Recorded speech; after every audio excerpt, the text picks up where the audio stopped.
మీ వృత్తి చూస్తేనేమో ఒకవైపు హిందీ, ఇంకోవైపు ఇంగ్లీషు కనిపిస్తాయి. అలాగా తెలుగువారేంటి ఆ రెండు భాషల వైపు అసలు ఎందుకు వెళ్ళారు? సో హై స్కూల్ స్థాయిలో ఉండగా 9వ తరగతి చదువుతున్న మధ్యకాలంలోనే మా హై స్కూల్ ఆవరణలోనే సాయంత్రం పూట ఉచిత హిందీ తరగతులు జరుగుతుండేవి. సో ఆ రకంగా హిందీతో అనుబంధం అనేది అలా కొనసాగింది. మీకు మొట్టమొదట భావకవిత్వం ఇష్టంగా ఉండేది, ఆర్య సమాజ ప్రభావమే మీ మీద ఉండేది, కొంచెం తాత్వికత ఆధ్యాత్మికత వైపు మీరు వెళుతున్నారేమో అని అక్కడి నుంచి విప్లవాత్మకమైన ఈ మార్పు ఎలా వచ్చింది మీలో? ఒక మలుపు తిరగడానికి వ్యక్తిగతంగాను కుటుంబపరంగా విషయంగా ఆర్థికంగా అన్ని విషయాలు ఒక సంఘర్షణమయ జీవితం. ఆ దశలో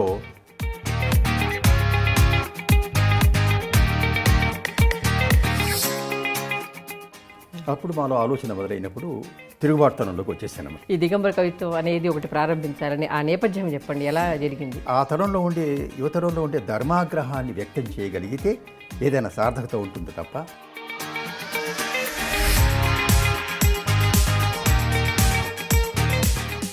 సమూలంగా ఈ వ్యవస్థను కూలదోయడానికి సాయుధ పోరాట మార్గం, దీనికి ప్రేరణగా ఆనాటికి నక్సల్బరీ శ్రీకాకుళం ఉద్యమాలు రావడం ఉన్నది. ఇవి దీన్ని మీ పంధాన్ని, ఈ దిగంబర కవిత్వంలో మీ పంధాన్ని కొనసాగించడానికి అవకాశం ఉందనే మీరు విరసనలో సభ్యులయ్యారు. సోమసుందర లాంటి వాళ్ళు విమర్శిస్తుంటే జ్వాల అంత తీవ్రంగానే తిరిగి ప్రతిష్ఠించడం అలా పెద్ద సందర్భం లేండి, సంచలనం అది. సో అక్కడ నుండి బీజాలు పడ్డాను, విరసం అనేది స్థాపిస్తే బాగుంటుంది అనేది. విరసంలో మీరు అనుభవించిన మీరు ఫీల్ అయ్యారు కదా, ఒక నిబంధనలకు పరిమితులకు లోబడి కవి రాయాల్సి వస్తుందని, అది లేకుండా జాగ్రత్త పడ్డారా మీరు ప్రజా సాహిత్యంలో? ఆనాటికి ఉన్న రచయితలంతా కూడాను ఏమిటంటే భారతీయ విప్లవ పంథాకు అనుగుణంగా ప్రజా కళలు, ప్రజా సాహిత్యాన్ని, ప్రజల సమస్యల్ని వ్యక్తీకరించడానికి ఆయా ప్రక్రియలో చేంజ్ చేయగలిగే పద్ధతులను వెనుకుంటూ పోతున్నాం కదా. అయితే జరిగింది ఏమిటంటేను, ఏమన్నా ఫీల్ అయ్యారా, అది తగ్గిపోకుండా ఉండాల్సిందని అనుకున్నారా? ఒకటి. రెండవది, దిగంబర కవిత్వంలో మీరు చదివిన కవితలో కాదు కానీ మిగిలిన కవితల్లో భాష మీద అభ్యంతరకరమైన భాషను వాడారనేది ప్రధానమైన. అటువంటి భాష వాడి ఉండకూడదు అనే అభిప్రాయం మీకు ఎప్పుడైనా కలిగిందా? కొన్ని పదాలు అనవసరంగా వాడామేమోనని అని మాత్రం అనిపిస్తోంది. కానీ ఆనాటి 3 సంపుటాల్లో ఉండే ఆ ఉద్రేకాన్ని, కోపాన్ని వ్యక్తం చేయడానికి ఆ పదాలు ఉన్నాయే, అవి వ్యవస్థ పైన ఇటుకల్లా కొట్టడానికి పనికి వచ్చేలా ఉంటాయి. అదే మీరు తర్వాత కాలం గురించి మాట్లాడుతుంటే, మరి ఇప్పటి కాలానికి వస్తే ఇప్పుడు వస్తున్న కవిత్వం, మీరు నిజానికి మీరన్న ఏకాకితనం, పరాయీకరణ నా ఉద్దేశంలో ఇప్పుడు పెరిగాయి సమాజంలో. నిజానికి దానికి తగ్గట్టుగా కవిత్వం వస్తుందా? ఇప్పుడు సీనియర్ సిటిజన్ ఏ కథలు వస్తున్నాయి మనకు, నవ్వే ఫాలో అవుతూ వస్తుంది కదా. నేను అవే కథలు ఇంకా ఎక్కువగా. దాంతోపాటుగా కవిత్వాన్ని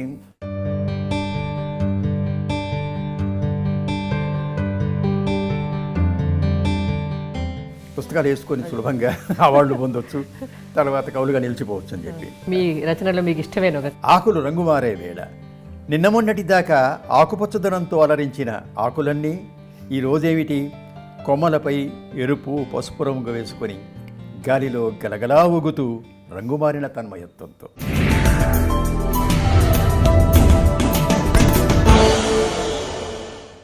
దిగంబర కవిత్వం అంటేనే ఒక చైతన్యం, ఒక హెచ్చరిక. నిద్రావస్థలో ఉన్న ఒక సమాజాన్ని, సాహిత్యాన్ని కూడా తట్టి లేపిన ఒక పెనుకేక లాంటిది తెలుగు సాహిత్యంలో దిగంబర కవిత్వం. దిగంబర కవుల 6గురిలో ఒకరైన, అంటే మనకు నిఖిలేశ్వర్ గారుగా పరిచయమైన వ్యక్తి అసలు పేరు కుంభం యాదవరెడ్డి. ఆ విషయం బహుశా ఆయన కూడా ఈరోజు మర్చిపోయే ఉంటారనుకుంటా. ఆయన ఒక గొప్ప మాట అన్నారు తన సాహిత్యాన్ని నడిపిస్తున్న విషయాల గురించి. ఉద్యమాల ఉద్ధృతి, అనుభవాల తాకిడి, ఇవి రెండూ నన్ను నడిపించాయి. అంటే అనుభవాల గాఢత, ఉద్యమాల ఉద్ధృతి నన్ను, నా సాహిత్యాన్ని నడిపించాయి అని చెప్పుకున్న నిఖిలేశ్వర్ గారు తన కథల ద్వారా, వ్యాసాల ద్వారా, కవిత్వం ద్వారా, ఉపన్యాసాల ద్వారా, ఇలా అనేక ప్రక్రియల ద్వారా, అనేక కార్యాచరణల ద్వారా కూడా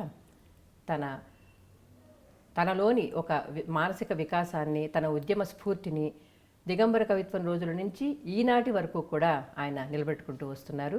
నిఖిలేశ్వర్ గారే ఈనాటి అక్షరయాత్ర అతిథి. నమస్కారం నిఖిలేశ్వర్. నమస్కారం. ముందుగా మీరు కుంభం యాదవరెడ్డిగా ఉన్న రోజుల నుంచి మొదలు పెడితే, మీరు అసలు తెలుగువారు, తెలంగాణకి చెందినవారు. అలాంటిది మీ వృత్తి చూస్తేనేమో ఒకవైపు హిందీ, ఇంకోవైపు ఇంగ్లీషు కనిపిస్తాయి. అలాగా తెలుగువారేంటి ఆ రెండు భాషల వైపు అసలు ఎందుకు వెళ్ళారు? తెలంగాణలోని భువనగిరి దగ్గర గ్రామంలో పుట్టి తర్వాత ఒక ఏడాది శిశువుగా ఉండగానే మా అమ్మగారు నగరాన్ని తీసుకొచ్చేసారు, హైదరాబాద్ నగరాన్ని తీసుకొచ్చేసారు. ఈ నగరానికి వచ్చిన తర్వాత నా చదువు ఇక్కడ వీధి బడుల్లో కొనసాగింది. అలా అక్షరాభ్యాసం మొదలైన తర్వాత క్రమంగా అనేక ఆటుపోటుల మధ్య జీవిత కోసం దశలో ప్రభుత్వ పాఠశాలలు చేరిన తర్వాత, ముఖ్యంగాను హైదరాబాద్ నగరంలోని సుల్తానాబాద్ ఏరియాలో ఉండే ప్రభుత్వ పాఠశాలలు చేరిన తర్వాత నాకు బాగా గుర్తు, 4వ తరగతి మొదలుకొని ఇక 6వ తరగతి వచ్చే నాటికి తెలుగు మాత్రమే చెప్పేవారు అప్పుడు. అయితే 6వ తరగతి వచ్చాక జమీస్థాన్పూర్ హై స్కూల్లో నా చదువు ప్రారంభమైంది, కొనసాగింది. అప్పుడు అక్కడ తెలుగుతో పాటుగా ఉర్దూ సెకండ్ లాంగ్వేజ్గా ఉండేది. ఉర్దూ నేర్చుకుంటున్న దశలో ఆ అలిఫ్ బే అక్షరాలు నేర్చుకోవడం చాలా ఇబ్బందిగా ఉంటేను మా మౌలవీ సాహెబ్ బెత్తానికి భయపడి ఎప్పుడు ఇది మారిపోతుందా అని ఉండేవాళ్ళం. చివరికి అదే సంవత్సరం ఉర్దూ బదులుగా హిందీ నేర్చుకోవచ్చు అనే చాయిస్ వచ్చేసరికి హిందీ సెకండ్ లాంగ్వేజ్ ప్రారంభమైంది అక్కడ. సో అక్కడి నుండి రెండవ భాషగా హిందీ, తెలుగు, ఇక ఇంగ్లీష్ సరే ఒక మూడో భాషగా ఉంది. సో హై స్కూల్ స్థాయిలో ఉండగా ప్రధానంగా ఇంగ్లీష్ సాహిత్యం వైపు మళ్ళీ ముందు హిందీ సాహిత్యం పైన అభిరుచి ఏర్పడింది బాగా నాకు. ఎందువల్లంటే నేను 8వ తరగతి 9వ తరగతి చదువుతున్న మధ్యకాలంలోనే మా హై స్కూల్ ఆవరణలోనే సాయంత్రం పూట ఉచిత హిందీ తరగతులు చదువుతుండేవి. హైదరాబాద్ హిందీ ప్రజాసభ ద్వారా మొదలుకొని భూషణ్ విద్వాన్ వరకు కూడాను అక్కడ వాళ్ళు ఉచితంగా చదువు చెప్పేవాళ్ళు. సో హై స్కూల్లో 8-9 డే టైం చదువుతూ సాయంత్రం పూట హిందీ తరగతులుకి అటెండ్ అవుతూ ఒకే సంవత్సరంలో తర్వాత 2 సంవత్సరాల కాలంలో అటు ప్రాథమిక మధ్య మొదలుకొని ఆ 2 సంవత్సరాలు 6 నెలలకు ఒకసారి పరీక్ష ఉండేది, అది 6 నెలలకు ఒక సర్టిఫికెట్.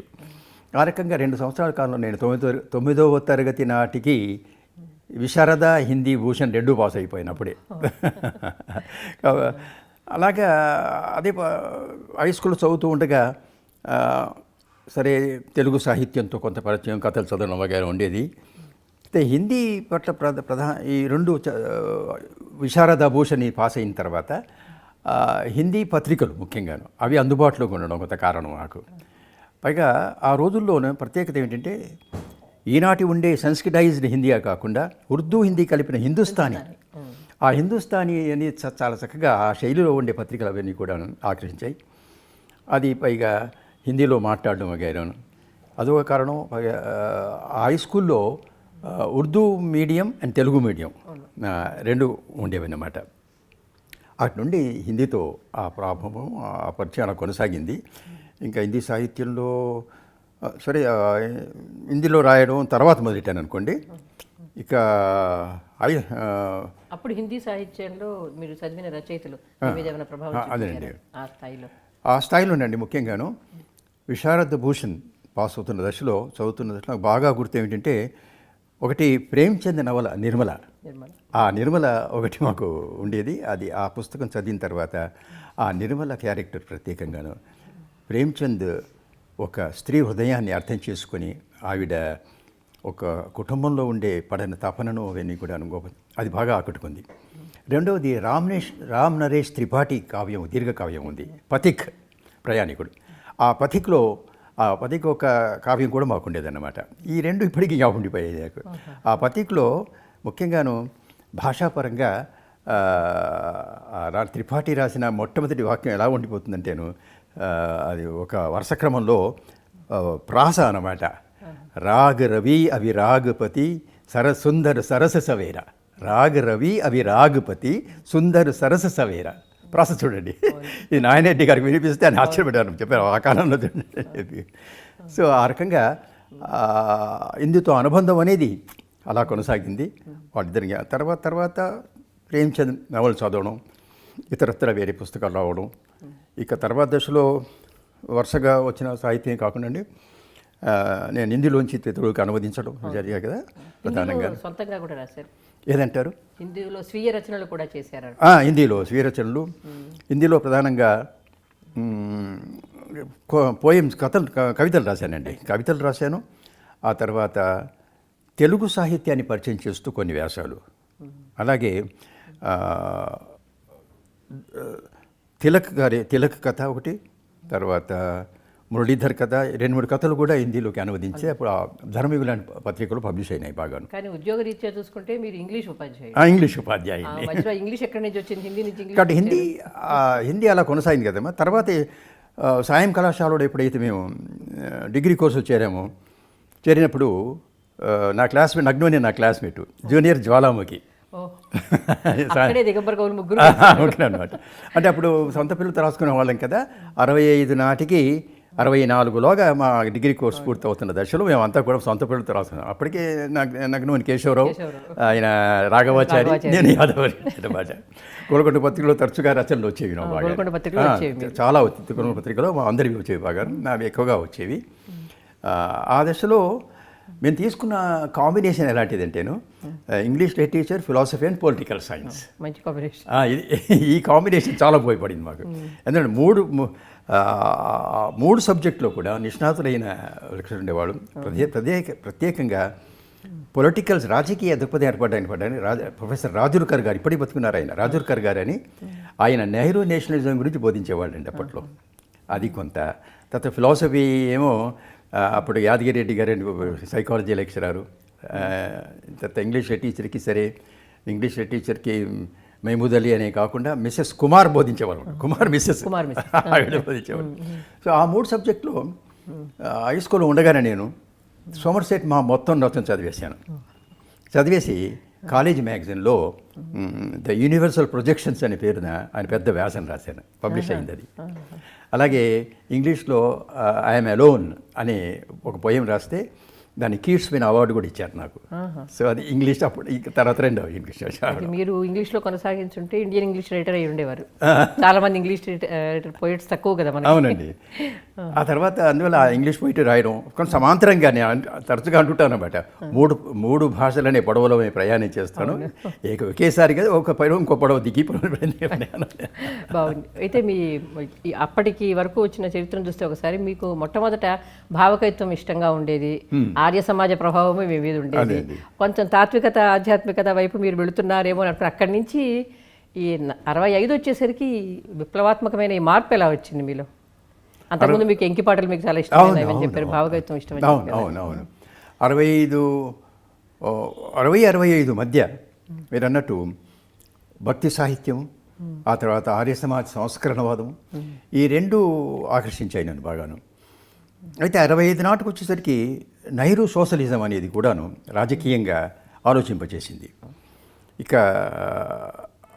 ఈ 63, 64, 65 ఈ 3-4 సంవత్సరాల కాలంలో ఒక మలుపు తిరగడానికి వ్యక్తిగతంగాను, కుటుంబపరంగా, విషయంగా, ఆర్థికంగా అన్ని విషయాల్లో ఒక సంఘర్షణమయ జీవితం. అనేక ఒడిదుడుకులు ఎదుర్కొంటూ ఒక సంఘర్షణ ఎదుర్కొంటున్న సమయం అన్నమాట.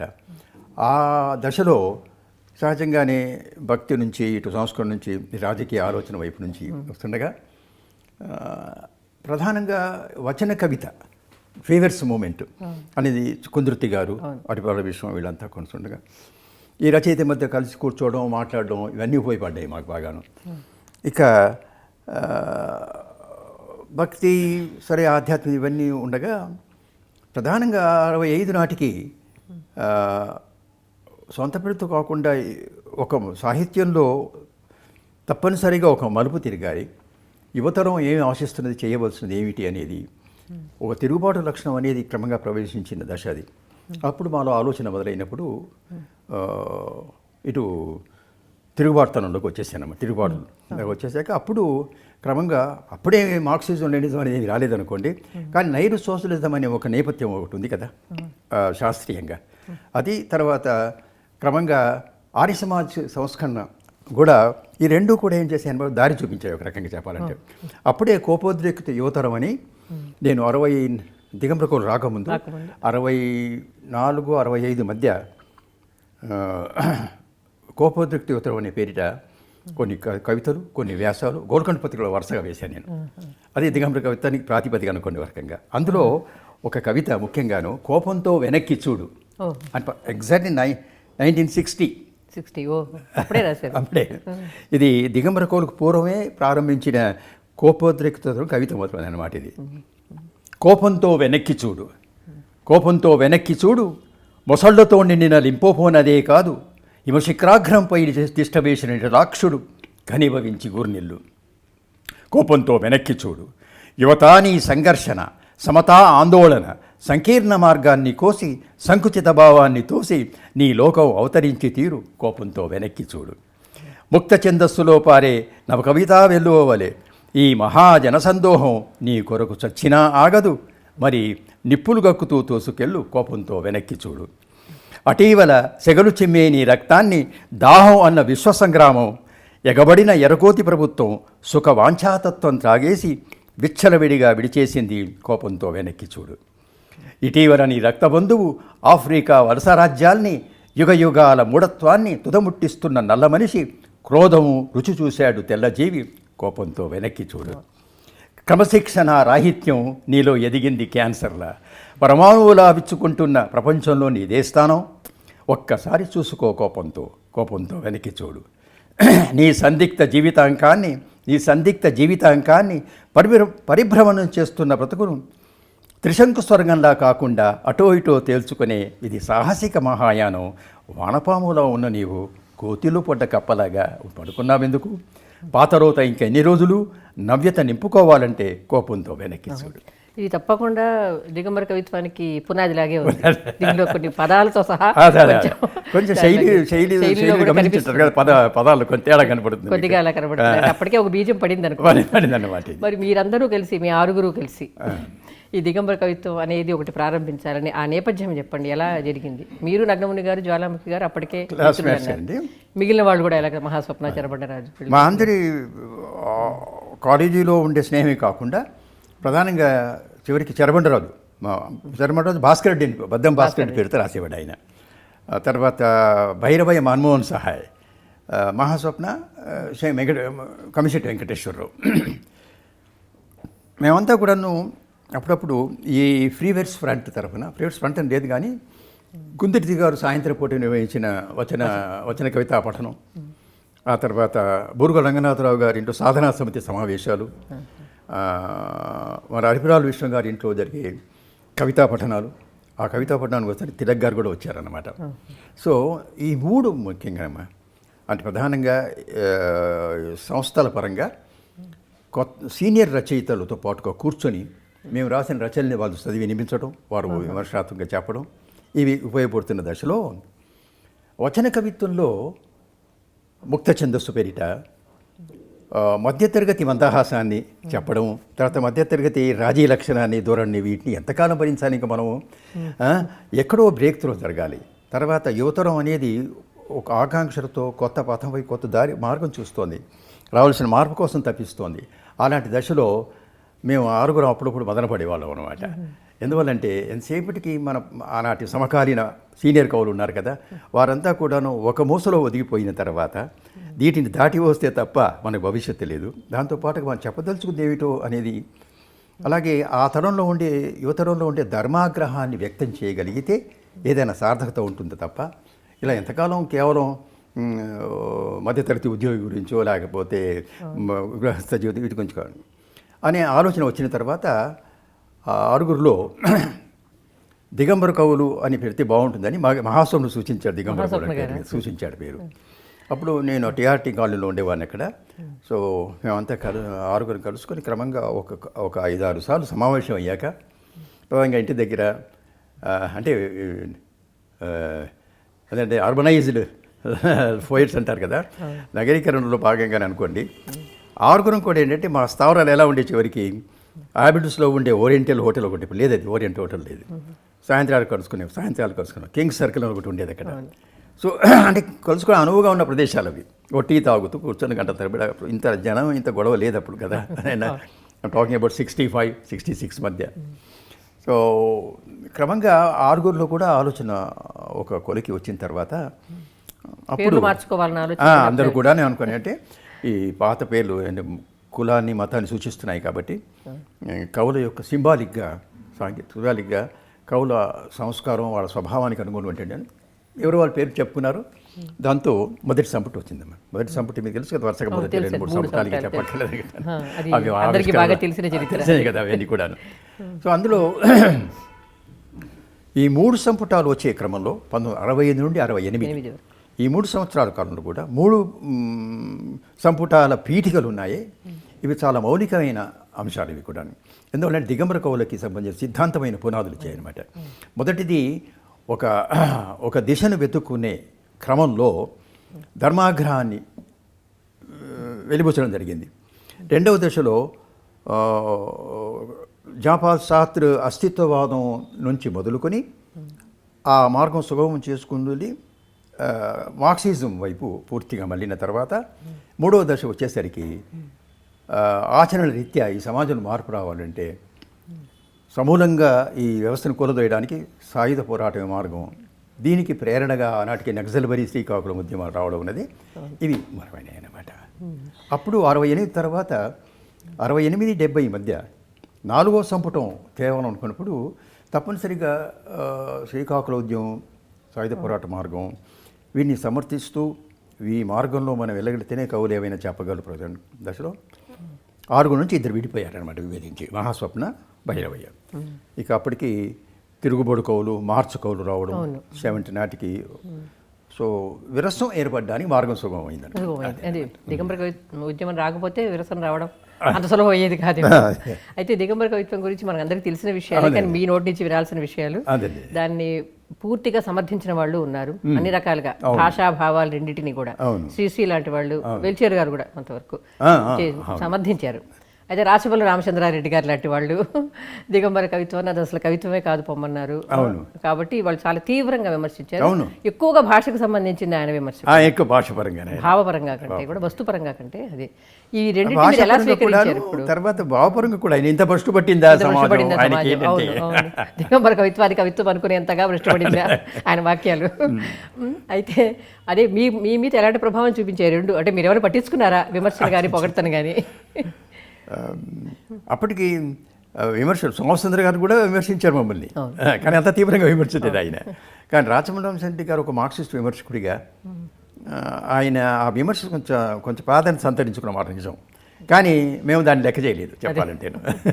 ఎందువల్లంటే మాకు బాగా తెలుసు అత్యధికులు దాన్ని ఆహ్వానించారు. తర్వాత యువతరంలో ఉండే ఆగ్రహాన్ని అందరూ అర్థం చేసుకోగలుగుతున్నారు కాబట్టి అప్పుడు సామాజిక అవసరంగా గుర్తించాం కాబట్టి ఆయన చెబుతున్న నాకు అనిపించింది ఏమిటంటే కొంత దురాగ్రహం, లేకపోతే ఆయన తనకుండే కొన్ని పరిమితులలో ఆలోచించారని. ముఖ్యంగా మాకు మాస్కో అద్దాలతో చూస్తారు అనేవాళ్ళం అనమాట మేము. చూసి ఆయన ఆ పరిమితుల్లో ఆలోచిస్తున్నారు, అక్కడ ఆగిపోయారని మేము ఇంకా దాన్ని పట్టించుకోవడం మానేసాం. దీన్ని మీ పంథాన్ని, ఈ దిగంబర కవిత్వంలో మీ పంథాన్ని కొనసాగించడానికి అవకాశం ఉందనే మీరు విరసనలో సభ్యులయ్యారా? 3 సంపుటాలు వచ్చిన తర్వాత 4వ సంపుటం అనేది దాదాపు ఇక వచ్చే పరిస్థితి లేదు. 6గురిలో 2 విడిపోతున్నారు. ఇక ఆ దశలో సాహిత్యపరంగా, ముఖ్యంగా సాహిత్య సాంస్కృతిక పరంగా తెలుగు సాహిత్యంలో ఒక పరిణామం దూసుకొస్తూ ఉన్నదనమాట. 69లో నేను జ్వాల కలిసి ఒడిశాలో జరిగిన ఒడియా యువరచయిత మహాసభకు వెళ్ళినప్పుడు అక్కడ పాల్గొని తిరిగి వస్తున్న దశలో 1960 అలాగే 69లో నేను శరవణరాజు కలిసి మగ్దుంతో సహా కలకత్తా మహాసభలకు వెళ్ళాము. ఇవన్నీ పరిణామాల దశలో కొన్ని అనుభవాలు వచ్చాయి మాకు. ఇక 69-70 మధ్య ప్రధానంగా వరవరరావు వాళ్ళు తీసుకొచ్చే తిరుగుబడి కవులు, ఆ తర్వాత అజ్ఞాత కవులు తీసుకొచ్చే మార్చనే కవులు, ఇది స్పష్టంగా నక్సల్బరీ శ్రీకాకుళం మార్గాన్ని దారి చూపించాయి కదా. ఆ దశలో మేము నలుగురం కూడా ఏమిటంటే అటువైపు కూడా ఆలోచన మొదలెట్టాం. ఎందుకంటే ఆచరణ రీత్యా మిగతా వాళ్ళతో కలుసుకుంటే తప్ప సాధ్యం కాదు. ఇంకా ఈ నలుగురితో ఇక్కడ ఆగిపోతే కుదరదని చెప్పి ఇంకా శ్రీశ్రీ షష్ఠిపూర్తోత్సవం అనేది ఒక మలుపు, ఒక సందర్భం కలిసి వచ్చింది అక్కడ. అప్పటికి ఆనాటికే వరవరరావు, కెవి రామారెడ్డి గారు వీళ్ళందరితో ఉత్తర పత్రికలు ఏర్పాటు చేయడం. మేము ఒరిస్సా తిరిగి వస్తూ విశాఖలో 1970 నాటికి అక్కడ శ్రీశ్రీ షష్ఠిపూర్తి సందర్భంలో జరిగిన ఒక సంచలనాత్మకమైన ఆ సమావేశాల ఉపన్యాసాలు చాలా పెద్ద కుటుంబం. సోమసుందర్ లాంటి వాళ్ళు విమర్శిస్తుంటే జ్వాల అంత తీవ్రంగానే తిరిగి ప్రతిదించడం చాలా పెద్ద సందర్భం, సంచలనం అది. సో అక్కడ నుండి బీజాలు పడ్డాము, విరసం అనేది స్థాపిస్తే బాగుంటుంది అనేది. ఈ 1900 జనవరి టు 1970 జనవరి టు జూలైలోగా ఒక సంసిద్ధత లేక ఒక పరిణామక్రమం మొదలయ్యింది. 70 నాటికి అందరం అనుకుంటే సీనియర్ శ్రీ రావి శాస్త్రి సీనియర్ కవులంతా కలుసు సుముఖంగా ఉన్నారు కాబట్టి అందరు కలిసి ఖమ్మంలో మహాసభలతో ప్రారంభమైంది సార్. అనమాట. అంటే విరసంలో ఉన్నారు కొంతకాలంగా, తర్వాత మీరు విరసం నుంచి కూడా బయటకు వచ్చారు. అదేండి, అంటే దిగంబర కవులు అనేవాళ్ళు ఎప్పుడైతే ఒక ముఖ్యమైన ప్రవాహంలోకి వచ్చిన తర్వాత విరసం ఏర్పడినాక 1970 నుండి 75లోగా 4 మహాసభలు జరిగాయి. ఈ 1970 నుండి 70లోగా నేను కానీ చాలా సంస్కృత సభ్యులు కాకుండా ముఖ్యమైన పాత్ర వహించాం. అలాగే సాహిత్యపరంగా జంజ లాంటి కవితా సమితి రావడం, నిశించడం, 71లో మా అరెస్టులు, నేను జ్వాల చరవణరాజు అరెస్టు కావడం. దీని పూర్వరంగా ఏంటంటే కేవలం రచనాపరంగానే కాకుండా యాక్టివిస్టుగా క్రియాశీలంగా నేను జ్వాల చరవణరాజు కలిసి ముఖ్యంగా సిసి గారిని అంటపెట్టుకుని ఆంధ్రప్రదేశ్ నలుమూలలా తిరిగి రావడం, అనేక ప్రాంతాల్లో పౌరకుల గురించి తీవ్రంగా ప్రభుత్వాన్ని విమర్శిస్తూ మాట్లాడిన తీరు, అలాగే విప్లవాన్ని సమర్థిస్తూ మాట్లాడిన ఇవన్నీ కూడా ప్రభుత్వానికి కంటగింపక ప్రభుత్వానికి కోపంగా ఉండి 71లో అరెస్ట్ కావడం ఇదంతా జరిగింది కదా. ఈ 70-75 కాలంలో ప్రతి సంవత్సరం ఒక చోట మహాసభ జరుగుతూ ఉండేదన్నమాట. మహాసభలో కొన్ని పుస్తకాలు ఆవిష్కరణ జరుగుతుండేవి. అలాగే ప్రతిసారి కూడా ఏమిటి ఆనాడు విప్లవ పంథా గురించి అంతర్గతంగా చర్చ జరుగుతూ ఉండేది. నక్సల్బరీ శ్రీకాకుళ పంథాయే కాకుండా భారతదేశానికి సరైన విప్లవ పంథా ఏమిటి అనేది ఒక మౌలికమైన అంశం మీద చర్చ కొనసాగుతూ ఉండేది. ఆనాటికి అంతర్గతంగా క్రమంగా 2-3 శిబిరాలు ఏర్పడిపోయినాయి. ఒక శిబిరం పూర్తిగా చారు మజుందార్ ప్రాంతాన్ని సమర్థించే శిబిరం ఒకటి, మరొకటి చంద్రపుల్లారెడ్డి శిబిరం సమర్థించే, మరొకటి నాగిరెడ్డి, దేవులపల్లి వెంకటేశ్వర. అంటే విప్లవ పోరాట క్రమంలో వచ్చిన 3-4 పంథాలకు సంబంధించిన రచయితులు 3 రకాలుగా తమ శిబిరాలని అంతర్గతంగా నిర్వహిస్తూ వచ్చారు. పైకి మా పుస్తకాలు వస్తాయి, బాగానే ఉన్నాయి, కానీ ఎవరికి వాళ్ళుగా ఏమిటన్నమాట. అందులో రాజకీయంగా ఎత్తుగడల కింద ఏం జరిగిందంటే బయట ఉండే నాయకులు ఉంటారు కదా, వాడు తమ వాళ్ళని వాడు కవిత్వం రాయకున్న ఆ సందర్భం కవిత్వం రాసి సభ్యుడిగా చేసి సరిపోతుంది అనే వరకు వచ్చింది. అంటే క్రమంగా రాజకీయ సంస్థగా మారడం అయిందన్నమాట. ఇది క్రమంగా సంక్షోభానికి దారి ఉంటుంది. ప్రధానంగా కీలకమైన మలుపు ఎక్కడంటేను తెనాలిలో జరిగిన కార్యవర్గ సమావేశంలో నేను అప్పుడు ప్రధాన కార్యదర్శి, విరసం ప్రధాన కార్యదర్శి. ఆ రోజున ఓల్గా నేను మిగతా వాళ్ళంతా కూడానేమో దాదాపుగా భారతీయ విప్లవ పంథా కింద సాంస్కృతికంగా ప్రజాపంథాన్ని సంబంధించి దాదాపు తమిళ నాగిరెడ్డి గారి లైన్ ఆఫ్ థింకింగ్ని సమర్థిస్తూ రాసిన ఒక డాక్యుమెంట్ ప్రవేశపెట్టారు. వాళ్ళేమో తర్వాత వరవర్రావు వీళ్ళంతానేమో చారుదార్ లైన్ ఆఫ్ థింకింగ్లో వాళ్ళు మొదలెట్టారనమాట. ఇది తీవ్రమైన చర్చ దారితీసింది. అప్పటికే అంతకుముందు జరిగిన మహాసభల ప్రత్యేక సంచికని సంపాదకతో వహించి నేను ప్రధాన కార్యదర్శిగా ఈ అతివాద పందాలో ఉండే అరాచకత్వాన్ని విమర్శిస్తూ రాశాను అనమాట. దాన్ని అది వాళ్ళ కోపంగా వచ్చి మొదటిసారిగా ఆ కార్యక్రమ సమావేశంలోని ఒక తీర్మానం చేసి ఆ సంపాదిక ఎప్పుడని చింపేయమన్నారు అనమాట. అది జరిగినాక నేను రాజీనామా చేసేసాను. ఇక అక్కడి నుండి అది వ్యవహారం ముదురుతూ 1975 అనంత మహాసభ నాటికి వచ్చిన తర్వాత అప్పుడు విరసంలో రావాల్సిన మార్పులను సూచిస్తూ పంథాన్ని విమర్శిస్తూ నేను జ్వాల పుస్తకం వేసి ఓల్గాతో సహా రమణారెడ్డి ఒక 20 మంది రాజీనామా చేసి రావాలన్నారు. అంటే రాజకీయపరమైన విభేదాల మూలంగా భారతీయ విప్లవ పంథా గురించి వచ్చిన ప్రధానంగా అందులో మరొక ముఖ్యమైన అంశం ఏం ముడిపడిందంటేను సాహితీ సాంస్కృతిక సంస్థగా ఒక ప్రజాసంఘం అనేది ఏ రాజకీయ ముఖ్యంగా ఏ రాజకీయ పార్టీకి కానీ లేకపోతే విప్లవ గ్రూపుల్లో కూడా ఏ విప్లవ గ్రూపు తోకగా మారకూడదు, ఉండకుండా సాహితీ సాంస్కృతిక సంస్థగా స్వతంత్రంగా ఆలోచించాలి తప్ప. అలాగే రాజకీయంగా సాంస్కృతికంగా సరే రాజకీయంగా ఒక పందాన్ని నమ్మినప్పుడు దాన్ని మనం సమర్థించుకోవచ్చు, తప్పేం లేదు. కానీ అన్ని విధాల ఆ పంధాకో లేకపోతే ఆ ముఠాకో ఆ గ్రూపుకు ముడిపడి ఉంటే మాత్రం రచయిత స్వేచ్ఛను కోల్పోతాడు అప్పుడు ఏమవుతుందంటే బయటవాడు శాసించడం మొదలెడితే రచయిత అన్నవాడు అక్షరాల వాళ్ళ శాసనాలకు అనుగుణ వాళ్ళ డిక్టేషన్స్ ప్రకారంగా ఆడు మొదలెడతాడు. ఇది ప్రధానంగా జరిగే చర్చ. అంటే కవి స్వేచ్ఛ ముఖ్యమని మీరు స్వేచ్ఛ ముఖ్యం. తర్వాత రచయిత అన్నవాడు ఒక మేధావిగా రచయిత కవిగా కూడా స్వతంత్రంగా ఆలోచించగలిగి తను నిర్ణయించుకోగలగాలి తప్ప కేవలం ఒక పంధాన్ని మోపడంలో ఆదేశాలకు అనుసారంగా రాయకూడదు. ఇది ఒక ప్రధాన అంశం అండి. మొత్తం మీరు ప్రజా సాహితీ ఇక ఆ తర్వాత జరిగిందా? జరిగింది ప్రజా సాహిత్యం 75 రాజీనామా చేసి బయటకు వచ్చాక ఇంకా సంస్థ ఏమీ లేదనుకుంటే అప్పటికి. ఇక అప్పటికే ఆనాటికే సమకాలీనంగా ఒకవైపున సాంస్కృతిక పరంగా జీవనాడి అనే ఒక మాసపత్రిక వచ్చేది. నవోదయ సాహితీ సాంస్కృతిక సంస్థ ఉండేది. ఈ జీవనాడి ఈ సంస్థ రెండు కూడాను ఆనాటికి ఒక రకంగా సాంస్కృతికంగా రాజకీయ ప్రసిద్ధాంతపరంగా భారతీయ విప్లవ పంథాను నిర్దేశించిన దేవులపల్లి వెంకటేశ్వరరావు నాగిరెడ్డి గారి ఆ ఆలోచన విధానికి అనుగుణంగా నడిచిన సంస్థలు అనుకుంటున్నాను నేను. ఆ నేపథ్యంలో మేమంతా అప్పటికి దూరంగానే ఉన్నాం. 1979 నాటికి మళ్ళీ ఒక సంస్థ అవసరం ఏర్పడింది. ఎందుకంటే విరసం అనేది తన పద్ధతులు వెళ్ళిపోతుంది, ఒక లైన్ ఆఫ్ థింకింగ్ వెళ్ళిపోతుంది. కాబట్టి ప్రజా సాంస్కృతిక పరంగా మిగతా వారిని సమీకరించాలి అనుకున్నప్పుడు స్వతంత్రంగా రాగలిగితే బాగుంటుందనే ఉద్దేశంతో 75 నాటికి రంగనాయమ్మ గారు ప్రజాసాహితీ ప్రారంభించారు. అప్పటికే ప్రజాసాహితీ మాసపత్రిక ఆరంభించారు. ఆమె కూడా అనుకూలంగా ఉన్నారు ఇటువైపు. సో అప్పుడు జనసాహిత్య సాంస్కృతిక సంస్థ అని ఏర్పడింది అనమాట. ఏర్పడినప్పుడు ఆమె ఒక సంవత్సరం నిర్వహించారు. తర్వాత 82 సంవత్సరాల పాటు ప్రజాసాహితికి నేను ఎడిటర్గా ఉన్నాను. ప్రజాసాహితికి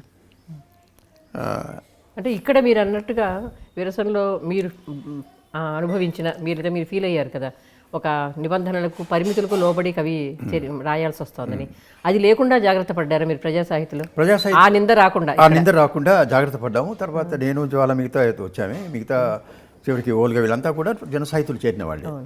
జనసాహిత్య ప్రజా ప్రజా ప్రజా సాహిత్య పత్రిక నడుస్తోంది. అఫ్కోర్స్ అంటే ఇప్పుడు రచయితకు ఉండే స్వేచ్ఛ, భావ వ్యక్తీకరణ, తర్వాత ఒక ఆలోచన విధానం అనుగుణంగా నడిచిన వ్యవహారం అంతా కూడాను. అయితే స్థూలంగా ఆనాటికి ఉన్న రచయితలంతా కూడాను ఏమిటంటే భారతీయ విప్లవ పంథాకు అనుగుణంగా ప్రజా కళలు, ప్రజా సాహిత్యాన్ని, ప్రజల సమస్యల్ని వ్యక్తీకరించడానికి ఆయా ప్రక్రియలో చేయగలిగే పద్ధతులను వెనుకుంటూ పోతున్నాం కదా. అయితే జరిగింది ఏమిటంటేను 1983-84 నాటికి నేను జ్వాల ఉండగా అప్పుడు 2-3 సభలు జరిగాక గుడివాడ మహాసభల నాటికి మరొక ముఖ్యమైన మలుపు తిరిగింది సంస్థాపరంగా. మేము అది ఊహించలేదు. ఎందువల్లంటే ప్రజా సాహిత్య సంస్కృతి పరంగా ఒక జనసాహితీ అంటున్నప్పుడు అందరినీ కలుపుకొని ఒక ఐక్య సంఘటన కింద రాగలుగుతున్నాం అనుకున్నాం. కానీ చివరికి అందులో కూడా 2 శిబిరాలు బయలుదేరినాయి అనేది క్రమంగా కనిపెట్టగలిగాం. జ్వాల మాకు ఇష్టం లేదంటే విరసం నుంచి విడిపోయాం. అదే మీద మళ్ళీ ఇక్కడ కూడా అదే రాజకీయాలు మొదలైతే ఇంకా సంస్థ ఎలా బతుకుతుంది అనే ఉద్దేశంతో చర్చలు బాగా జరిగాయి. అప్పటికి పెద్ద ఎత్తున గుడివాడ మహాసభలు ఒక ముఖ్యమైన మెలపనుకోండి. అఖిల భారత స్థాయిలో రచయితలు వచ్చారు, పాల్గొన్నారు. చాలా పెద్ద ఎత్తునే జరిగింది. కానీ అంతర్గతంగా బాహ్యంగా ఉండే రాజకీయ పరిణామాలు ఎలా దారితీశాయంటే మళ్ళీ 2 శిబిరాలకు విడిపోయేటట్టు చేశాయి. అప్పుడు నేను రంగనాయక అప్పుడే విడిపోయాను అనుకుంటాను బహుశా. అప్పుడు ముందే విడిపోయారు ఆమె.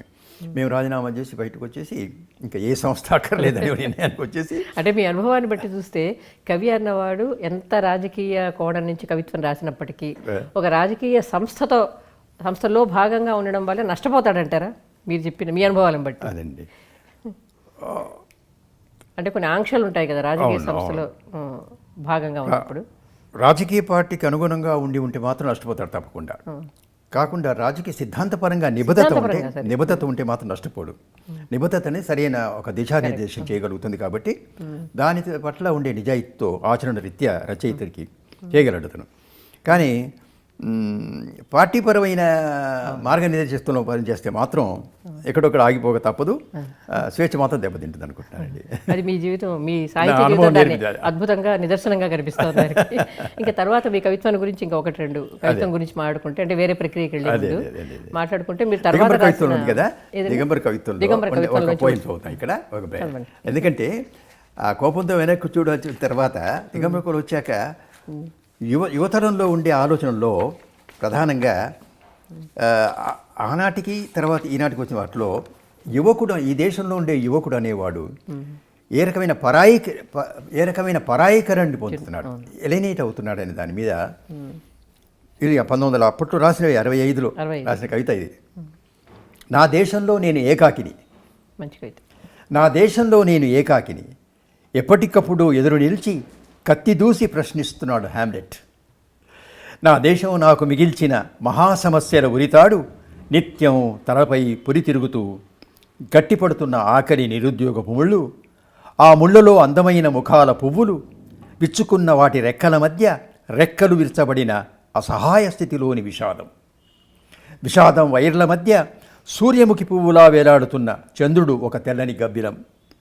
నా సంస్కృతి నన్ను కాలదన్నేసినప్పుడు వేల వత్సరాల ఔన్నత్యం నా కళ్ళ ముందు నా ఆలోచనల దాడికి శిథిలమై చరిత్రలో ఎక్కడా చోటు మిగలక సముద్ర తీరమంతా సరుగుడు చెట్లమయమై నక్షత్రాలు ఆల్యూనియం నాణాల్లా మెరుస్తున్నప్పుడు నా ఇంటి కిటికీలోంచి మరో సముద్రపు గాలి ఉధృతంగా వీచి విశ్వాసారాన్ని కూల్చినప్పుడు ఒక్కొక్క పుట తిరిగేస్తే కోడి పందాలు, కోళ్ళల్లా తన్నుకున్న వీరులు, నీళ్ళల్లో ఒకటి తల ఒకటి నరుక్కున్న బొబ్బిలి శూరులు, దీపాల గాలికి ఆరిపోయిన ఒత్తులు, మిగిలిన అయోమపు చీకట్లో వరుసగా నిలుచున్న కరెంటు దీపాల్లో నేను నా దేశాయికి పరాయివాడిని, జ్వలిస్తున్న ఏకాకిని, స్నేహం ఇవ్వని దేశంలో స్నేహం లేని ప్రతివాడు ఒక్కొక్క ద్వీపం. ప్రతివాడు ఒక్కొక్క ద్వీపం. చాలా బాగుంది. అప్పుడు మీరు రాసినప్పుడు నిజం చెప్పాలంటే దిగంబర కవిత్వంలోనే ఎక్కువగా శిల్పం కనిపిస్తుంది నాకు. మీ తర్వాత రాసిన కవితల్లో కంటే తర్వాత మీ మీద ఒక విమర్శ కూడా ఉంది. కవిత్వంలో శిల్పాన్ని అంత పట్టించుకోలేదు, ఆయన వస్తువును పట్టించుకున్నంతగా శైలిని శిల్పాన్ని పట్టించుకోలేదు. నిజంగా దిగంబర కవిత్వంలో అయితే రెండూ ఉన్నాయి. అది ఎందుకు వచ్చింది మీ కవిత్వం మీద తర్వాత రాసిన కవిత్వం మీద? అది ముఖ్యం కాదనుకున్నారు. మూడు సంపుటాల్లో ఉండే ఆ ఉధృతి, అంతర్గత క్షోభ, తర్వాత ఉండే బహుశా యవన దశ కూడా అనుకుంటాను. అలాగే జీవితంలో వచ్చిన సంఘర్షణ కూడా ఉంటుంది కదా. తర్వాత కొంచెం వయసు ప్రభావం ఉండొచ్చు, అనుభవాల దాన్ని బట్టి ఉండొచ్చు. తర్వాత రాజకీయపరమైన ఆలోచన ఎక్కువైపోయి అది ముఖ్యం. ఎందుకంటే దానివల్ల ఏమవుతుంది, ప్రొజైక్నెస్ రావడం, వచనత్వం పెరగడం.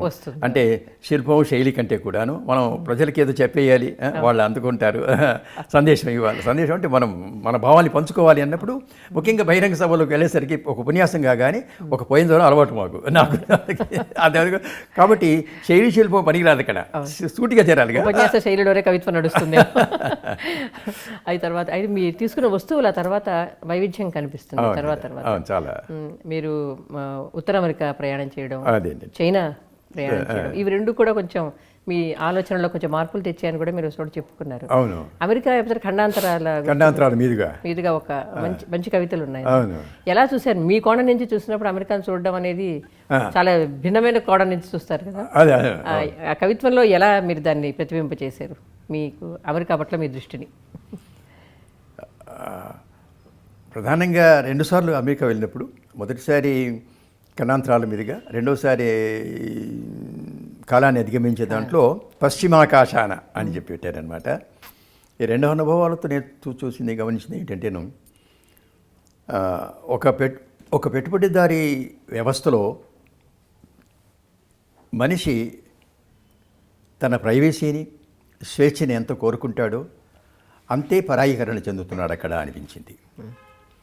రెండోది, వస్తుపరంగా సుఖమయ జీవితానికి అలవాడిన జీవితాలు, తమ పర్యావరణాన్ని కాపాడుకోని బాగా ధ్యాస ఉన్న వ్యక్తి. అయితే ఇతరత్ర పౌర జీవితంలో క్రమశిక్షణ ఉన్న వ్యవస్థగా కనబడింది, అది నచ్చింది. ట్రాఫిక్ రకరకాల విషయాలు కూడా అది తప్పకుండా ఆ పెట్టుబడి నేర్చుకోవాల్సిన అవసరం అది. అయితే మిగతాది ఆ సమాజంలో ఉండే కుటుంబ వ్యవస్థ, వ్యక్తులు, తర్వాత అక్కడ వచ్చిన పరిణామాలు ఇవన్నీ పరిశీలించాక ప్రపంచంలో ఉండే అమెరికా ఈనాటికి కూడాను ప్రపంచ రాజకీయంగా, ఆర్థికంగా ఒక ఆధిపత్య ధోరణి ఉన్న దేశమే తప్ప అది తన స్వార్థాన్ని, తన ప్రయోజనాన్ని కాపాడే ప్రయత్నమే చేస్తుందని నేను నమ్ముకుంటున్నాను. అదే మీ కవిత్వంలో చదివినా కూడా వాళ్ళ స్వభావాన్ని మీరు అంతగా మెచ్చుకోలేదు. అమెరికా స్వభావాన్ని, మనుషులు కాదు, అమెరికా స్వభావాన్ని, అక్కడ ప్రకృతిని, పర్యావరణాన్ని మెచ్చుకున్నారు. మీరు రాసిన కవితల్లో కూడా అది బాగానే కనిపిస్తుంది. ఆ ధోరణి కూడా బాగా కనిపిస్తుంది. చైనా మీద గురించి ఏమైనా రాశారు మీరు? నేను చైనా గురించి ఒక పోయం రాశా కదా, అది మామూలుగా భూమధ్య ప్రపంచం అని ఒక పోయం రాశాను. ఆ తర్వాత పుస్తకమే రాశాను నేను మామూలుగా. నేను ప్రపంచంలో భూమధ్య ప్రపంచంలో నేను మామూలుగా చైనాను దాదాపుగా ఈనాడు ప్రపంచంలో అమెరికాను ఎదుర్కొంటున్న ఒక మహాశక్తిగాను, ఆర్థిక శక్తిగాను, రాజకీయ శక్తిగాను దాన్ని అభినందిస్తూనే రాసిన కవిత అది. ఆ కవిత ఉందనుకోండి. తర్వాత అంటే కవితాపరంగా చూడండి, మామూలుగా వచ్చిన వరుసగా వచ్చిన పుస్తకాల్లో ఒక మార్పు ప్రధానంగా కనపడుతుంది. అదేంటంటే ఉదాహరణకి చూడండి, ఇప్పుడు మామూలుగా ఇప్పుడు మండుతున్న తరం ఆనాటికి 70-72 సంవత్సరంలో మండుతున్న తరం అని ఆనాటికి కూడాను 70 సందర్భంలో రాసిన కవిత్వం అంతా కూడాను ఏ burning generation, youth was a burning generation. అంటే మీరు నిజానికి తెలంగాణ తొలి తెలంగాణ ఉద్యమం 69కి స్పందనగా రాసినట్టు మండుతున్న తరంలో రాస్తూ ఒకటి పోయి ఉంటుంది అందులో, అన్ని కాదు. అందులో చెప్తూ ఆనాటికి నేను కానీ చరవని అంతా కూడా దాదాపుగా సమైక్య ఆంధ్రప్రదేశ్ కోరుకున్న వాళ్ళమే. ఉద్యమాన్ని వరవర వాళ్ళంతా ఇంకా సమర్థిస్తూ వచ్చారు ప్రత్యేక తెలంగాణని. మేమన్నట్టు తెలుగు వాళ్ళ భావసారూప్యత, తెలుగు వాళ్ళ భాష దృష్ట్యా విభజన అనవసరం అనుకున్న వాళ్ళమే. అందులో అప్పటికి ఉండే అరాచకత్వం అవన్నీ గోడలు చూశాక వ్యతిరేకించడం గట్టిగానే. అది ఆనాటి దశ అనుకోండి. తర్వాత వచ్చిన పరిణామ క్రమంలో సాధారణంగా ఇప్పుడు హైదరాబాద్ మహానగరంలో జీవించాను కదా నేను. నా 400 సంవత్సరాల సాక్షిగా నా మహానగరం అని. అంటే ఒక జీవితాన్ని ప్రతిబింబిస్తూ, ఒక నగర జీవితాన్ని ప్రతిబింబిస్తూ ఆయా అంశాలు, ఆయా కోణాలని చూసి గమనించుంటారు. ఇందులో ఇది కథ బాగుంటుంది. ఇది అదే తాతల నాటి గల్లీ. ఇది ముషీరాబాద్ ఏరియాలో నా బాల్యం అంతా గడిచింది. సగభాగం అంతా ముస్లిం ఏరియాలు, సమాధులు, తర్వాత నేను వాళ్ళ మధ్య జీవించినప్పుడు అదే తాతల నాటి గల్లీ అంటూ పాముల్లా మెలికలు తిరిగే అవే తాతల నాటి గల్లీలు తమలోకి నడవమని ఎవరిని ఆకర్షించవు. రోజువారు బతికే మరీ నడిపిస్తుంది. ప్రతి మూలలో ఊపిరి పీలుస్తున్న జీవన నగ్నత్వంలో కళ్ళు తెరవమంటుంది. సైకిల్ పైన కాళ్ళు మళ్ళీ ఆ ఎరుకు సందుల్లోకి తోయగానే నా చిన్ననాటి స్మృతులు దులిపిన గడిచిన దినాల దుమ్ము వెంబడి బహదూర్యార్ జంగు రోడ్డు పక్క సందుల్లో ద్వీపాల్లా వేలాడుతున్న నయా సంపూర్ణల మెడల వైపు అవే గోన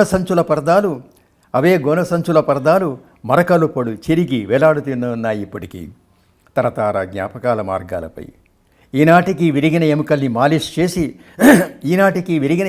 మాలిష్ చేసి మరమ్మతు చేస్తున్న రజాక్బాయి పాత బెంచిపై కూర్చుని సులేమాని తాగుతూ కంగు కొమ్మని దగ్గుతున్న ముసలితనం.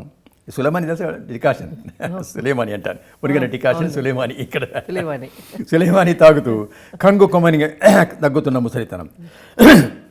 ఎండిన నాన్ రొట్టె ముగ్గలను పగిలిన కలల అద్దాల షోకేసులో అలంకరించి అలసిన బేకరీ అబ్దుల్లా, మసీదు చుట్టూ సూర్యుడి కిరణాల్లో మెరుస్తూ కొక్కేలకు వేలాడిన మాంసం, లోపల ప్రార్థనా స్థలంలో అరబ్బీలో సర్కస్ చేస్తున్న చిన్నపిల్లలు, అవే సైకిళ్ళు అద్దెకిచ్చే దుకాణాలు, విరిగిన కుర్చీలున్న ఛాయ్ హోటళ్ళు, కొవ్వొత్తి వెలుగులో కొడుతున్న దర్జీ, దారిద్ర్యం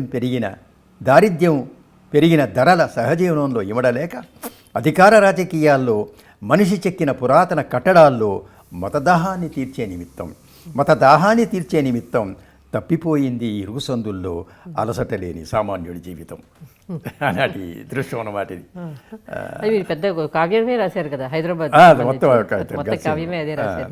నవదశ శతాబ్దాల సాక్షి. అయితే మీరు కవిత్వాన్ని మీరు వెనక్కి తిరిగి చూసుకుంటే ఇప్పుడు మీరు అన్నట్టుగా మీ క్రమాన్ని మొత్తం వెనక్కి తిరిగి చూసుకుంటే దిగంబర కవిత్వం నాటి ధోరణి తగ్గిపోయినందుకు మీరు ఏమన్నా ఫీల్ అయ్యారా? అది తగ్గిపోకుండా ఉండాల్సిందని అనుకున్నారా? ఒకటి. రెండవది, దిగంబర కవిత్వంలో మీరు చదివిన కవితలో కాదు కానీ మిగిలిన కవితల్లో భాష మీద అభ్యంతరకరమైన భాషను వాడారనేది ప్రధానమైనది. అటువంటి భాష వాడి ఉండకూడదు అనే అభిప్రాయం మీకు ఎప్పుడైనా కలిగిందా? మీ ఒక్కరి కవిత్వమే కాదు, మొత్తం దిగంబర కవులందరివి. నగ్నమురి గారి దానిలో చాలా ఉంటాయి తొలగించాల్సిన పదాలు. అందుకని మీరు దిగంబర కవిగా మీరు వెనక్కి తిరిగి చూసుకుంటే మీకు ఏమనిపించింది? వెనక్కి తిరిగి చూసుకుంటే దాదాపుగా అభ్యంతరకరం ఏమి అనిపించడం లేదు. 1% మాత్రం అభ్యంతరం ఉండొచ్చు. దేనివల్ల అంటే కొన్ని పదాలు అనవసరంగా వాడామేమోనని అని మాత్రం అనిపిస్తోంది. కానీ ఆనాటి 3 సంపుటాల్లో ఉండే ఆ ఉద్రేకాన్ని కోపాన్ని వ్యక్తం చేయడానికి ఆ పదాలు ఉన్నాయి. అవి వ్యవస్థ పైన ఇటుకల్లా కొట్టడానికి పనికి వచ్చేలా ఉంటాయి, ఇటుకల్లా ప్రయోగించిన పదాల్లో ఉంటాయి తప్ప భూతుగా మాత్రం కాదనుకుంటాను ఇప్పటికి కూడా నేను మానసికంగా. అది ఏంటంటే సమాజంలోనూ సాంస్కృతిక పరంగా కోపం వచ్చినప్పుడు వ్యక్తీకరించే పదాలు అది స్త్రీ మూలంగా కూడా మగాడి మూలంగా కూడా ఇవి అలవాటు అయినవి కాబట్టి ఆ అలవాటు ప్రకారం వచ్చినాయే తప్ప ఇతరత్ర మాత్రం వేరే దురుద్దేశంతో వచ్చినవి కావు, వేరే ఉద్దేశంతో మాత్రం కాదు అని అట్లా వచ్చినవి అనుకుంటూ 3 సంపుటాలు వచ్చినవి కూడా దాదాపుగా ఇప్పటికీ పెద్ద దాని పశ్చాత్తాపం ఏమీ లేదండి. ఏం లేదు, అవి ఆనాటి అవసరమే అనుకుంటున్నాం తప్పనిసరిగాను. ఇంకా తర్వాత వచ్చిన పరిణామక్రమంలో కవి అన్నవాడు ఒకే దశలో ఒకే ఊపులో మిగిలిపోడు. తన జీవిత క్రమంలో అనుభవాల రీత్యా ఎదుగుతూ పోతాడు, దశలు దాటుతూ పోతాడు కదా. అలాగే నేను 5 దశాబ్దాల కాలంలో దశలు దాటుతూ వచ్చిన తర్వాత అంతర్గతమైన ఆవేదన, కోపం అలా ఉన్నప్పటికీ కూడా వ్యక్తీకరణలో మార్పు వచ్చింది మాత్రం మాట వాస్తవం. ఒక సమయంలో సమయంలో కొంచెం తాత్వికత. ఉదాహరణకి ఈ తాత్వికత అంటే చూడండి, జీవితం ఒక అతిధార. దీన్నే నేను ఇంగ్లీష్లో తీసుకురాబోతున్నాను. Life the edge of knife అనే పేరుతో ఇంగ్లీష్లో రాబోతోంది పుస్తకం. చల్లగా ఆహ్లాదంగా ఎమరుపాటుగా విస్తరించి వీస్తున్న ఈ వెన్నెల కిందే ఆకలితో మెలికలి తిరిగే కొండ చెరువ లాంటి నీటి తెర. అలమటించే ఆకలి, దారిద్ర్యంలోనే కాపురం, పిలిస్తే పలికే చావుతోనే సహజీవనం. అంతిమ శ్వాస దాకా పెనుగులాడే జీవనవాంఛ, చొచ్చుకపోతున్న వాడికత్తి లాంటి జీవనధార, జలసమాధి చేస్తున్న నీటి తెరని నిలువునా చీల్చి మేల్కొంటూనే ఉండి తిరిగి అదురుదగా ఎదురు చూస్తున్న పిండాకృతిలోంచి అని చెప్పి ఎండవుతుంది అనమాట. మీ కవిత్వం గురించి చాలానే చెప్పుకున్నాం. మీరు కథలు కూడా రాశారని చాలా తక్కువ మందికి తెలుసు. మీరు చాలా మంచి కథలు రాశారు, దాదాపుగా 40 కదా మీరు. అయితే మీ కథలను నిజానికి మీరు ముందే రాశారు. బహుశా మీరు యాదవరెడ్డి గారుగా ఉన్నప్పుడే కథ అవును, అప్పుడే రాశారు కథ, అప్పుడే ప్రారంభించారు. మీ కథల్లో నాకు వస్తు వైవిధ్యం బాగా కనిపించింది. అంటే తిరుగుబాటు ఉంది, పేదరికము, ఆకలి, దరిద్రం ఇవంతా కూడా ఉన్నాయి. వాటితో పాటు నాకు ఆసక్తి కలిగించిన కథలు 2-3 ఉన్నాయి. యుద్ధం నేపథ్యంలో రాశారు. చైనా యుద్ధం, పాకిస్తాన్ యుద్ధం నేపథ్యంలో కూడా రాశారు. అది అటువంటి కథలు తెలుగులో రాలేదు, యుద్ధం నేపథ్యంలో ఎవరు రాయలేదు. అందుకని ఆ కథలు రాయడానికి మీకు ప్రేరణ ఏమిటి? అసలు ఆ సమాచారం అంతా ఎట్లా రాసిన 3 కథలు కూడా మామూలుగా ఉన్నాయి కదా. ఇది మనిషి, మట్టి, తర్వాత గ్రెనేడియర్స్ వగైరా. వాటికి నేపథ్యం ఏంటంటే 1960 నుండి 64 వరకు కూడాను నేను జ్వాల ఆర్మీకి సంబంధించిన దాంట్లో ఉద్యోగం చేశాను. ఇక్కడనే ఏఓసీస్ అంటారు, army ordnance corps, Maradipalli area. Ordnance కోర్లో మేమంతా సివిలియన్ స్కూల్ మాస్టర్స్గా పనిచేసాం. సిఎస్ఎం అనే సివిలియన్ స్కూల్ మాస్టర్స్ అంటే సైనిక శిక్షణలో వచ్చే భాగంగా రిక్రూట్స్ వస్తారు కదా, వాళ్ళంతా మ్యాట్రికులేట్స్ గ్రాడ్యుయేట్స్ అయినా నార్త్లో వచ్చే వాళ్ళకి ఇంగ్లీష్ పెద్దగా వచ్చేది కదా వాళ్ళకి. సో వాళ్ళకి జనరల్ నాలెడ్జ్ ఇంగ్లీష్ చెప్పడానికి మేమంతా కూడాను సో సివిలియన్ స్కూల్ మాస్టర్స్గా ఉద్యోగాలు మొదలుపెట్టాం. 4 ఏళ్ల పాటు ఆ మిలిటరీ వాళ్ళతో సహవాసం కొంత, ఆ వాతావరణంలో తిరగడం అది కొంత. అప్పటికే చైనా వార్ రావడం, ఆ తర్వాత పాకిస్తాన్, ఇవన్నీ తరచుగానే సహజంగానే దేశాల ముఖ్యంగాను జమీదార స్థాయిలో కూడా వాళ్ళకి మేము ఈ భౌగోళికంగా వచ్చిన మార్పు పాఠాలు చెప్పేవాళ్ళం అనమాట. అంతా ఉపయోగపడింది అది. అందువల్ల ఆ కథలు రాయడానికి ఆ ప్రేరణ అది. ఏవో సెంటర్ చేసిన ఉద్యోగం ప్రధానంగా మిలిటరీ వాళ్ళ మధ్య ఉండి చూసిన టెక్నాలజీకి అంశాలు నేర్చుకోవాలి. అదే, ఎందుకంటే మీ కథలకు రావాల్సిన గుర్తింపు రాలేదనిపిస్తుంది. అట్లాగే మీరు మామూలుగా స్త్రీల గురించి ప్రత్యేకంగా రాసినవి కవిత్వంలో పెద్దగా అంతగా కనిపించవు, కానీ ఇందులో వసంతం వెళ్ళెక్కడ కథ కానీ, ముక్తి అనే కథ కానీ, స్త్రీ పాత్రల ప్రాధాన్యత మీరు రాసింది కనిపిస్తుంది. అటువంటి ఆ కథలకు మీరు అనుకున్నారా ఈ కథలు మీ ధోరణిలో కంటే భిన్నంగా ఉన్నాయని మీరు భావించారా? 60 ఏళ్ల క్రమంలో మొట్టమొదటి చూడండి నిరాశ్రయులు కథ, యాదవరెడ్డి పేరు. అదేంటంటే ముషిరాబాద్ జైలు పక్కన మా ఇల్లు ఉండేది. ఆ జైలు వాతావరణం చూసినప్పుడల్లా ఆ కథ చాలా విషాదంగా వస్తుంది అనమాట. అక్కడ మొదలెట్టాక జీవిత అనుభవాల మధ్యను, తర్వాత పరిచయాలు, తర్వాత కొందరు వ్యక్తులు పరిశీలించడం, సామాజికంగా వచ్చిన మార్పులు, ఇవన్నీ దోహదపడ్డాయి రాయడానికి ఆ కథలన్నీ కూడాను. అయితే ఒక్కొక్కటి భిన్నమైన కథ స్వామి. ఉదాహరణకి చూడండి, మా అబ్బాయి నాకు the child is the father of nation దాని కథ చూస్తారు కదా, సైకలాజికల్గా మా అబ్బాయితో సైకాలజీ చాలా ఉంటుంది, సైకలాజికల్గా కథ మా అబ్బాయి గురించి రాసింది కథ. మా అబ్బాయి నా తండ్రి అని కదా, మా బాల్యపు తండ్రి అని. అంటే నా కథలకి మీ కవిత్వానికి తేడా కనిపించింది ఏమిటంటే, మీరు కవిత్వంలో పూర్తిగా రాజకీయ సిద్ధాంతాల నేపథ్యం కనిపిస్తుంది, కథలకు వచ్చేసరికి మీ చుట్టూ ఉన్న జీవితం ఎక్కువ కనిపిస్తుంది. ఆ తేడా కనిపించింది నాకు మీ కవిత్వంలో కథలో. ఇందులో రాజకీయ సిద్ధాంతాల కంటే కూడా ఎక్కువగా మీరు చూసిన జీవితం, మీకు పరిచయం ఉన్న మనుషులు, వాళ్ళ నేపథ్యంలో కథలు రాసినట్టుగాను, రాజకీయ సిద్ధాంతాలు మీరు బాగా నమ్మిన సిద్ధాంతాల నేపథ్యంలో అవన్నీ వ్యాసాలు వచ్చాయి. నమ్మిన సిద్ధాంతం అవన్నీ కూడా రాజకీయ పరంగా విశ్లేషణ చేయడానికి కూడా మీరు అన్నట్టు కరెక్ట్. అది ఆ కథలన్నింటిలో కూడా ఆయా దశల్లో రాసిన మొత్తం 40 కథలు రాశాను. 40లో 20 కథలు వేశాము. 2000 నాటికి వచ్చేసరికి కథా రాయడం ఎందువల్ల ఆగిపోయింది అక్కడ అనమాట. అతను చాలా వితృతాలు తీసుకొని అసంపూర్ణంగా మిగిలిపోయాయి కథలన్నీ కూడాను. ఎందుకంటే సంతృప్తికరంగా శిల్పపరంగా ఆ కథల్ని చెప్పడం అనేది సాధ్యం కాకనో, లేకపోతే అభిరుచి ఇతరత్ర కవిత్వం మిగతా తోసుకుపోవడం వల్ల ఉద్యమరీత్యా కూడాను అందువల్ల పెద్దగా ఎందువల్ల ఆసక్తి చూపింది. కానీ నా జీవితంలో కలగా మిగిలిపోయింది ఇప్పటికీ అది అసంపూర్ణమైనది ఏంటంటే, ప్రధానంగా పెద్ద నవల రాయాలని. ఆ నవలకి దాదాపు కొన్ని పేజీలు రాసి పెట్టుకున్నాను నేను. అది ఆటోబయోగ్రఫీ కావచ్చు, లేకపోతే వచ్చిన 50 ఏళ్ళ జీవిత పరిణామం, రాజకీయ పరిణామాలు కావచ్చు. అదొకటి కలగా రకం నవల అనేది. కథలనేవి మీరు అన్నట్టు చాలా విస్తృతమైన జీవితాన్ని చూపించడానికి, అలాగే సామాజికంగా ఆయా వ్యక్తుల పరిశీలన, సాంస్కృతిక పరంగాను, వ్యక్తిపరంగాను, మానసికంగా వచ్చిన మార్పు, సంఘర్షణ, ఇవన్నీ కూడా చూస్తుంటారు కదా. అది ఒక పెద్ద క్యాన్వాస్లేండి. ఇప్పుడు ఆ క్యాన్వాస్ అది వేయడానికి ఇంకా రాయగలిగితే బాగుండేది, కానీ ఎందువల్ల అది ఆగిపోయింది అంతే. మీరు ఇవే కాకుండా ప్రపంచంలోని తిరుగుబాట్ల గురించిన తెలుగు వారికి పరిచయం చేయాలని మంచి పుస్తకం రాశారు. అవునండి, అది కూడా వ్యాసాలు కూడా దాదాపుగా తెలియని విషయాలు, కొత్త విషయాలు తెలుగు పాఠకులకు చెప్పాలి అన్న ఒక తపన కనిపిస్తుంది. మీరు హిందీ, ఇంగ్లీష్ రెండు బాగా చదువుకోవడం వల్ల అది ఆ క్రమం. అందులో ఏమేమి రాశారో చెప్పండి. అందులో ప్రధానంగా మొట్టమొదటిది ఇప్పుడు ఈ ప్రపంచ సాహిత్యంలో తిరుగుబాటు ఉద్యమాలు 1995లోనే విశాలంతర వాళ్ళు వేశారు.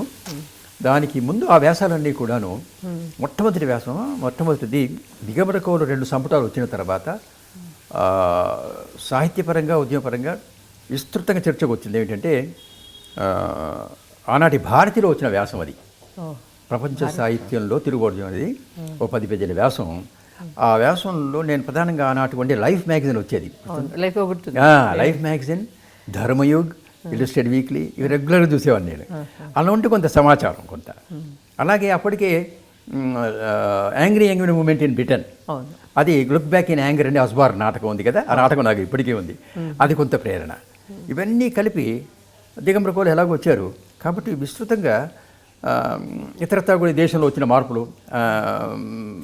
దళిత పత్రం ఇంకా రాలే, అప్పటి దళిత పంచస్ రాలే ఇంకా. అకవి అని, భూకీపీడి బెంగాల్లోను, ఇవన్నీ సమగానే వచ్చినప్పుడు వీటి గురించి రాయాలనే వల్ల ఆ సమాచారంతో ఉపయోగపడింది నాకు.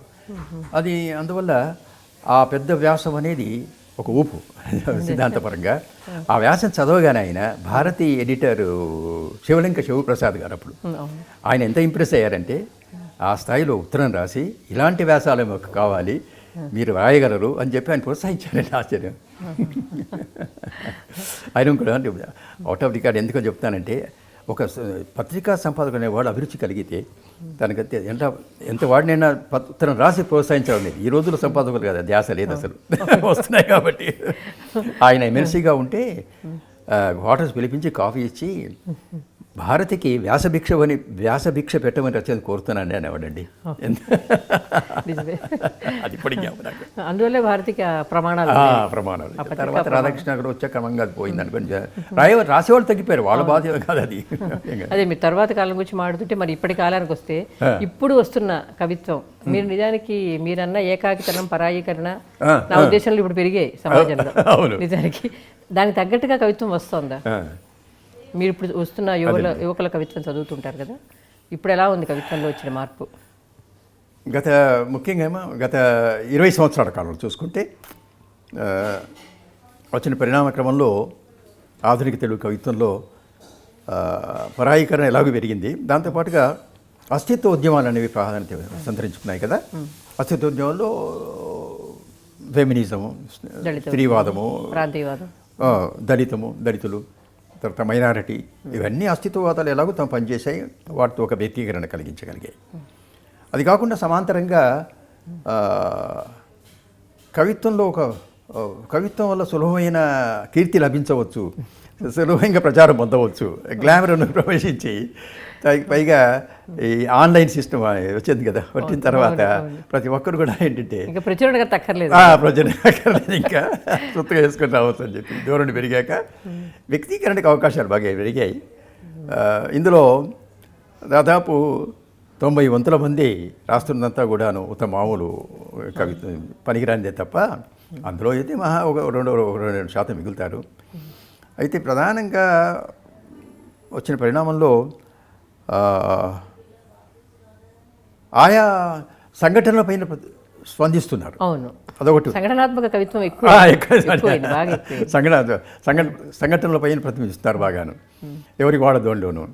అలాగే ఒక నాస్టాల్జియా బాగా పెరిగింది కదా, గ్రామీణ జీవితం పోయిందనో లేకపోతే బాల్యాన్ని తలుచుకుంటూ ప్రపంచీకరణ వల్ల నాస్టాల్జియా బాగా పెరిగింది. అది నాస్టాల్జియా అనేది పురాస్మృతులు అంటాం కాబట్టి ఈ పురాస్మృతులు నాస్టాల్జియా ఉన్నదే, ఇది చాలా ఏమాత్రం ప్రమాదం కాని కవిత్వం ఇది.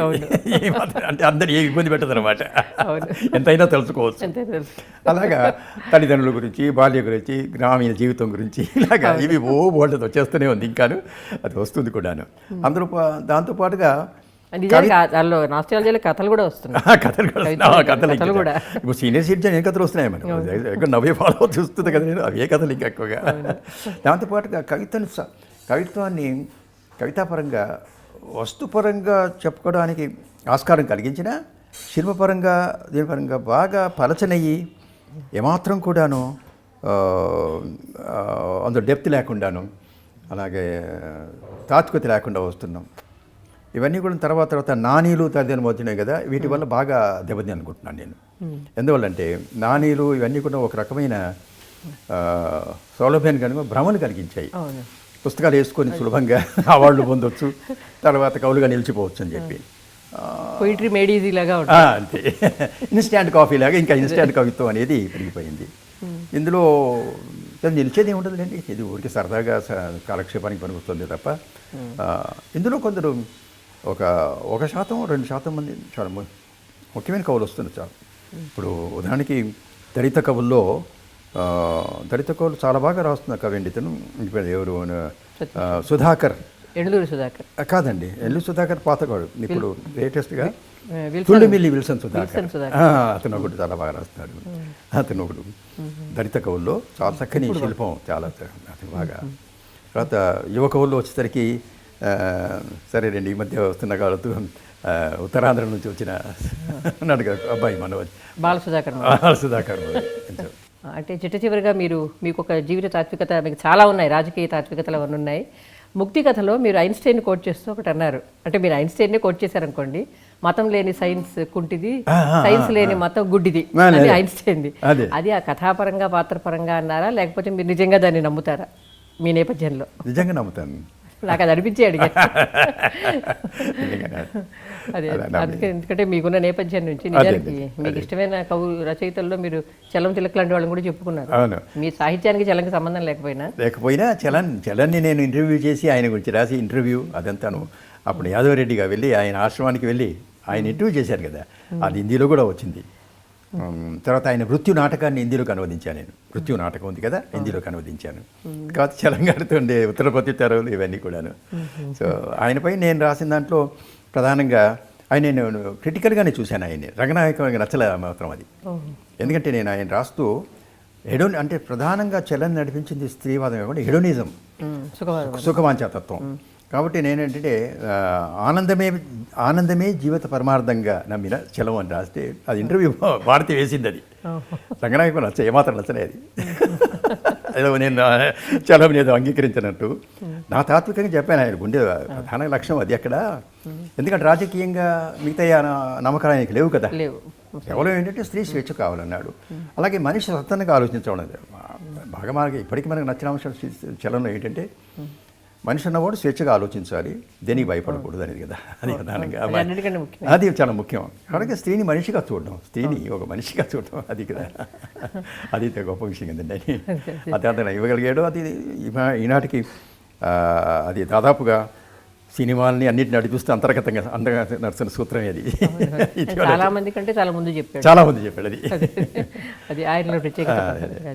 అది ఆ రకంగా సాహిత్యపరంగాను సాంస్కృతికంగా ఈనాడు వామపక్ష ఉద్యమాలన్నీ కూడాను రాజకీయంగా ఎప్పుడైతే వామపక్ష ఉద్యమాలు కొంత వెనకబాటు పడినాయో, శిథిలమైపోయినాయో, సాహిత్యపరంగా కూడా ఒక దశలో ఈనాడు భూగోళీకరణ, ఆ తర్వాత యాంత్రీకరణ, నగరీకరణ జరిగిన తర్వాత వ్యక్తిగతంగా ఈ తరంలో ప్రధానంగా కెరీరిజం పెరిగాక మనిషి స్వార్థము, స్వప్రయోజనము ఇవి పెరిగిన తర్వాత బహుశా నేను అనుకోవడం సమకాలీనంగా సమిష్టికి వ్యక్తి మధ్య సంఘర్షణ ఉన్నదే ఇది కొనసాగుతోంది బాగా. వీటి మధ్య తప్పనిసరిగా ప్రజా ఉద్యమాలు అనేవి బాగా క్షీణించిపోతున్నాయి. వీటిని తిరిగి పుంజుకోవడానికి వామపక్ష ఉద్యమాలు పనిచేయాల్సిందే, తప్ప వేరే మార్గం లేదు. నిజానికి నేను మిమ్మల్ని అడగాలనుకున్న ఆఖరి ప్రశ్న అదే. దిగంబర కవిత్వం లాంటిది మళ్ళీ రావాల్సిన అవసరం ఇప్పుడుందని మీరు భావిస్తున్నారా? దిగంబర కవులు 3 సంపుటాలు కూడా కొత్త ఎడిషన్ వచ్చాక వేశారు కదా, విజయవాడలో వేసిన తర్వాత ఇదే ప్రశ్న తరచుగా అడిగారు చాలామంది. అంటే మేము చెప్తూ వచ్చాను ఏంటంటే దిగంబర కవిత్వ ఉద్యమం అనేది ఆ పద్ధతిలో రాదు, ఆ పద్ధతి అవకాశం లేదు. కానీ యువతరంలో కొత్త పద్ధతి రావాల్సిన అవసరం మాత్రం ఉంది, అది మాత్రం నమ్ముతూ ఉన్నాం. అంటే ఇప్పుడు వ్యష్టి ఆలోచన ఎక్కువైంది కాబట్టి మళ్ళీ సమిష్టి ఆలోచన రావాలి. ఆ తర్వాత మళ్ళీ సమిష్టి అసంతృప్తి, కోపం ఇవన్నీ కూడా సమాజాన్ని నడిపిస్తూ సమాజాన్ని ఒక దేశం చూపించడానికి సరైన రాజకీయ దృక్పథము, ఆ తర్వాత అంతిమంగా భారతదేశంలో రావాల్సిన ప్రజా విప్లవం అనేది భారతీయుల అనుభవాలు వీటి మార్గంలో రావాల్సింది తప్ప విదేశాల ప్రభావంలో మాత్రం కాదు అనేది మాత్రం ఖాయమైపోయింది. మీ రచనలో మీకు ఇష్టమైన ఒక చివరిది చివరికి ఏంటంటే మామూలుగా భావపరంగాను వాటి పరంగా అమెరికాలో చూసిన తర్వాత ఇది 2 సింబాలిక్గా ఉంటుందని. ఆకులు రంగు మారే వేళ, నిన్న మొన్నటి దాకా ఆకుపచ్చదనంతో అలరించిన ఆకులన్నీ ఈ రోజేమిటి కొమ్మలపై ఎరుపు పసుపు రంగు వేసుకొని గాలిలో గలగలా ఊగుతూ రంగుమారిన తన్మయత్వంతో, శిశిరం చల్లని చేతులతో తాకగానే జలధరించే తనువుతో జలజలా రాలిపోతున్న వేళ ఈ పశ్చిమాకాశం కింది నేల రాలిపడే ప్రాణాల్ని ఆహ్వానించే